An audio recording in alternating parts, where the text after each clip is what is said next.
it's almost ethereal being back here. You know, it's really it's really interesting and amazing and humbling in a way. You know, because I mean, this is sort of where I started. This is the first really big film that I worked on, or I thought it was really big at the time. I didn't realize how big it was going to be. But to come back here and bring back those memories of all of us here on that stairway 25 years ago, it's incredible. They called me and they said, "We got this movie we want you to do. It's called Blue Velvet. Do you want to do it?" And I said, "Sure, I'll do it." I didn't know what it was. And I pulled the call sheet out and I look at it and it said, "Who's the director in this thing?" You know, so I look at it and it says David Lynch.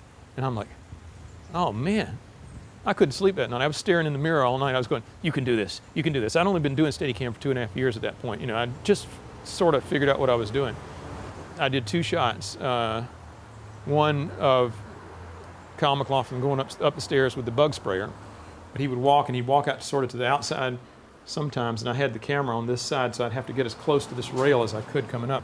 A lot of times I'd be coming along here and actually hugging the rails as I came around. Then he would go and I'd have room to go like this, and then I'd have to come over like this and come in, and then he'd go up and he'd go in the door. And the other one of Kyle coming back out from Dorothy Vallen's apartment.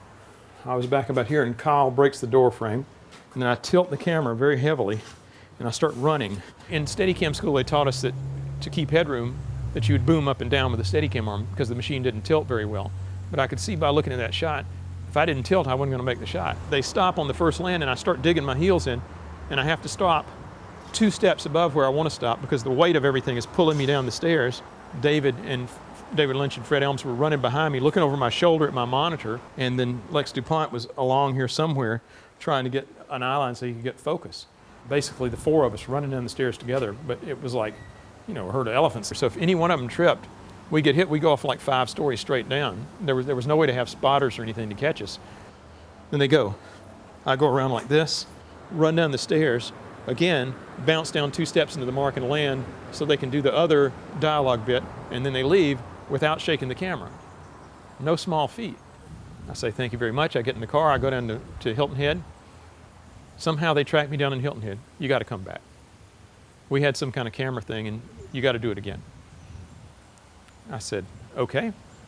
So I got in the car, loaded everything up, came back to Wilmington, shot everything over again, and that was the beginning of my career with David Lynch. Those shots got me into a 25-year relationship,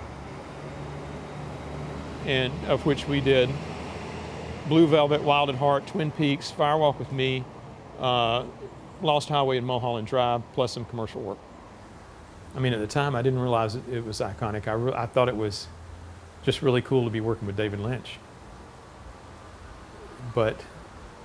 And I thought, you know, maybe I might be lucky enough to do this once in a lifetime, but to get to do it from this point on was more than anybody could ever have asked for.